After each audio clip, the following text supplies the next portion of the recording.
The people of Ogoni lands in River State's desire for a land devoid of environmental degradation for a prosperous future falls in line with the mandate of the Hydrocarbon Pollution Remediation Project on the cleanup exercise as per the recommendations of the United Nations Environment Programme, and which in recent times has seen protests on how that is being brought about.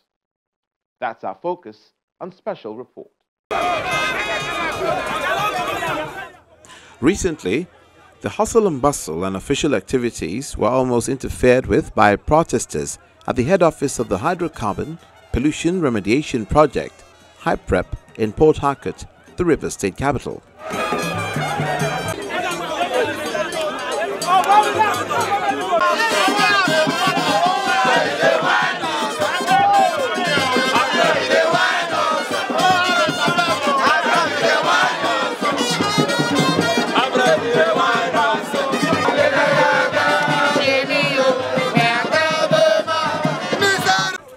While one of the groups were protesting, led by the Ogoni Youth Federation, demonstrated against alleged corruption in HYPREP and projects not given according to United Nations Environment Programme recommendation, the other four groups came in solidarity with HYPREP to support them.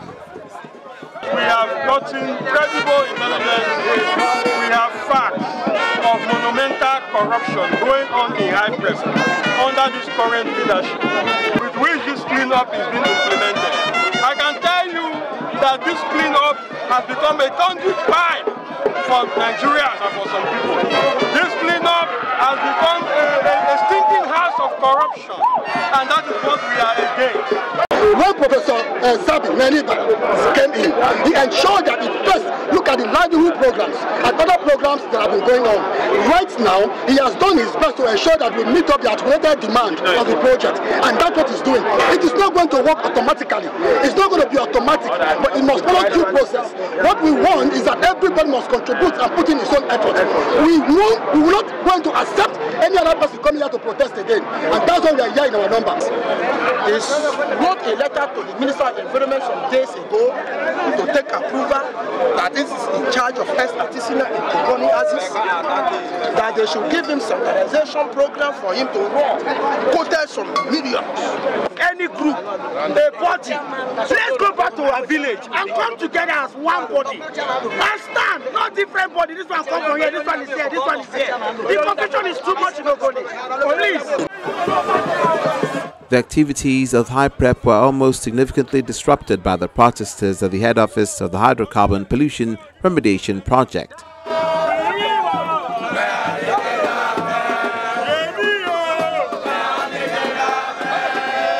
The Hydrocarbon Pollution Remediation Project was established in 2017, following the United Nations Environment Programme's recommendations they made back in 2001. The Ogoni People Project, upon completion, will bring sustainability to the potable water schemes, livelihood programs, Center of Excellence for Environmental Restoration, and the specialist hospital projects being undertaken by the Hydrocarbon Pollution Remediation Project. It will also catalyze the socio-economic development of Ogoni land and create job opportunities for artisans and enhance entrepreneurial growth. The Ogoni Specialist Hospital will bring succor to those who over time have been exposed to hydrocarbon pollution and other elements associated with environmental pollution. For these three projects today, it is my expectation that the Ogoni community will cooperate with the Federal Ministry of Environment, HYPREP, and the companies handling the execution of the projects. The Center of Excellence for Environmental Restoration, on whose site we hold this groundbreaking ceremony, is a center that will provide capacity and research opportunities to scholars within Nigeria and around the world on environmental remediation. It will initiate studies on homegrown methods and approaches to addressing oil pollution in the Niger Delta and other parts of the country to sub-Saharan Africa and beyond. It is my desire that you will continue to support this administration and the incoming administration led by His Excellency Bola Ahmed Tinubu, who I am confident will consolidate the gains achieved from this project. It is my hope that you will support the implementation of the project and utilize the benefits for the present and future generations of Ogoni land.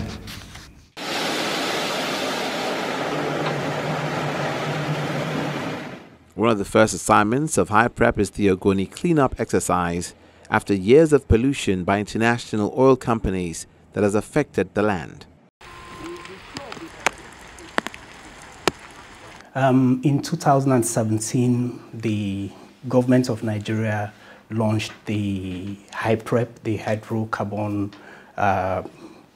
Pollution Remediation Agency under the Ministry of Environment, to oversee this cleanup effort. The cleanup was, initial cleanup was meant to cost $1 billion and to last for 30 years. Now, the action on the ground actually belies some of the recommendations of the UNEP report. So, for instance, there were certain emergency measures which should have been done by the cleanup remediation agency, that's HYPREP, to set the templates for the overall cleanup effort. For instance, there was to be interventions in clean water for the communities. Because of pollution over the years, their water systems had become severely polluted. We had situations where benzene and hydrocarbon pollution had gone so many hundreds of times, in fact thousands of times higher than tolerable levels. So this was what the survey of the region actually found out. And one of the first things that needed to be done was to provide alternatives. So alternative water supply, so that people can have clean drinking water. Alternatives for, healthcare, for instance, healthcare monitoring system. There was supposed to be a health registry in place so that there could be some documentation, for instance, of how much health effects individuals and families in the community have suffered, from this pollution. Then there were certain livelihood, alternatives that needed to be put in place. So, for instance, about the bushfire, phenomenon, and we have young people who have been in the creeks, doing artisanal refining and all that, and these, also have some kind of impact on the environment, even though that's not the main cause of the pollution that we are seeing, in the region. And so many others which were supposed to be, emergency measures that precede the actual cleanup of Ogoni land.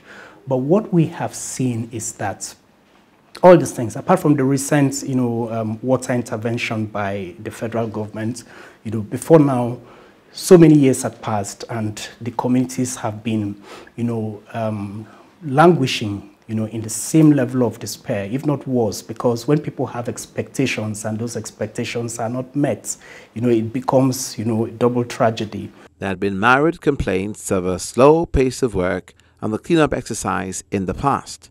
I would say that the cleanup efforts in Ogoni land has been far, far, far below par. It's below expectations, and especially worrisome is the fact that not only is the cleanup not being done to specifications, but also there is a very disturbing lack of transparency and accountability in how the effort is being prosecuted. That is a different dimension altogether, and it's another level of, the entire, Ogoni cleanup problematic. That's one of the recommendations of the HYPREP report was that there needed to be a center of excellence, in Ogoni land, that actually, raise the capacity of people within Ogoni on how to actually prosecute the cleanup effort. So a bioremediation, cleanup center of excellence was supposed to be set up within the community. Now, that serves two purposes. It would contribute to improving the quality of cleanup effort being done on the one hand. Then it also builds the capacity of community people, so that they already have these skills. And when the rest of the Niger Delta cleanup, for instance, wants to be undertaken, these people can begin to, export their skills elsewhere. So it doesn't become like Ogoni land is just an island unto itself. The challenge we are having is that the artisanal refining that is happening there is being used as an excuse by the oil and gas multinationals. So Shell, for instance, and other multinationals are pointing a finger at the young people who are doing the profile as if that is the be-all and end-all of the pollution and the problem in the Niger Delta. What is happening there is just a tip of the iceberg. The real negative environmental footprint is being caused by the oil and gas multinationals themselves. And then about 7 months ago, an international award-winning environmentalist, Professor Neni Berini Sabe, was appointed project coordinator. We are doing a lot now in Ogoni. Ogoni is like a construction site. Currently, we have 14 water projects we are constructing. Those 14 water schemes will reticulate 52 communities in Ogoni land. I've gone around to check the status of the project, and I'm very happy with the pace of work going on at the site. We have 4 of our water schemes that are ready for commissioning, and we expect the Honorable Minister of Environment to come after COP28 in Dubai to join us to commission those four water projects. One is in Terabo, one is in Penya, the other one is in Korokoro, and the 4th one is in Ibubu.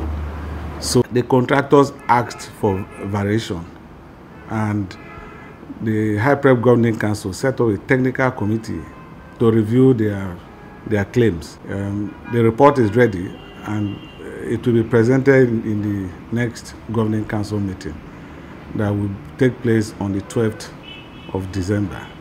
At the moment, we are training 5,000 youths in Ogoni land in 20 livelihood skills areas. Again, we are also training over 2,000 workers at the moment on International Maritime Organization IMO 1 and 2 certification. For a while, there had been no protests over HYPREP's activities.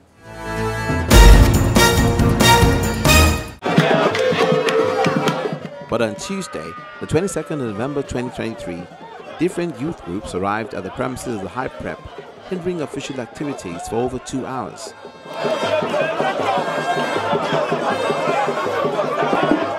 A group of protesters say they are against this as they allege compromise of the United Nations Environmental Programme report.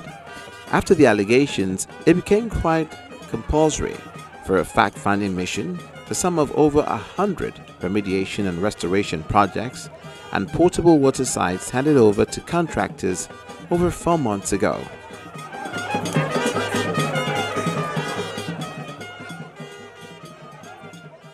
Responding, the HYPREP coordinator says he did educate the protesting youth, who he believes are uninformed on various environmental remediation and restoration of livelihood projects ongoing in Ogoni land under his administration.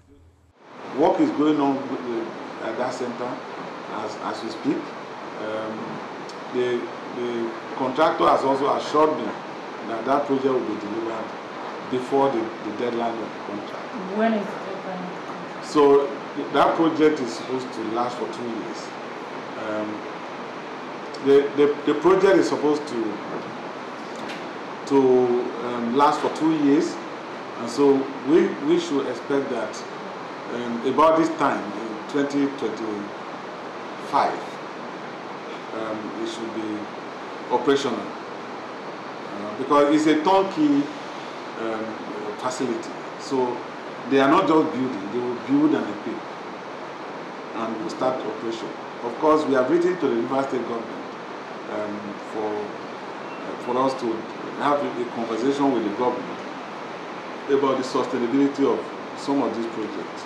So we build into all that we do a sustainable framework because we are mindful of the fact that HYPREP's mandate is not just for Ogoni. We are starting in Ogoni because the project was born out of the recommendations of the UNEP report, and it is those recommendations that we are trying to implement. So we are mindful of the fact that when we are done with the Ogoni cleanup, we will now move to the rest of the Niger Delta. And so what we are doing in Ogoni is actually developing a template that will be replicated in other oil polluted areas in the Niger Delta. So we are mindful of the fact that when we move from Ogoni, we want to see all our facilities functioning. We want to see them functioning as we anticipated. So whether we are here or we are not here, we want to see them function and provide service to the people. So that is why they need to collaborate with development partners, with government. There's also need to look beyond the contributions of funds by the international oil companies by linking what we are doing to international platforms that share similar vision. Active remediation work is observed at different remediation sites in Ogale, LMA local government area, and other communities, as one of the site supervisors explained the extensive work done thus far. I'll talk about it in phases, and the first phase will be the water project. So at the moment, 14 new water schemes are under construction, and those 14 water schemes will reticulate potable water to 52 communities. And we are talking about reticulation distance of 745 kilometers. So I've gone around, I keep going to the water sites, construction sites, and I keep calling the contractors to energize them, to make sure those projects are delivered within specified duration. But there are, in fact, when I went around, I saw that there are sites, there are water schemes that will be delivered in 7 months. For example, I've been to One, water scheme. That project will be delivered in less than a year. I've been to Kobo, I've been to Bodo. Those water works will be delivered in less than a year. So we are mindful of the fact that the Ogoni population need to be supplied with potable water. And for the phase 1 potable water project, 4 of those ones are ready. I've discussed with the Honorable Minister of Environment, and he graciously accepted that once they return from COP28 in Dubai, is coming to Ogoni to commission 4 of our water schemes. And those water schemes are situated in Terabo, in Gokana, Benya in Kana local government, and Korokoro in Tai local government, and Ibubu in Eleme local government. So, as soon as we return from COP28, the Honorable Minister will come and commission those water schemes. So, that's about water. In terms of the cooperation of the Ogoni people, I'm very delighted that the Ogoni people have not just supported the project, they now own the project. And that is why they don't want any form of distraction. That is why every activity we are organizing, they are participating in them actively. Because we have taken we now, like I said earlier, we now have a community-driven policy whereby they are taking the lead, while we are providing the science behind them. Because that is that's what the sustainability is all about. Because that is the key element of sustainability.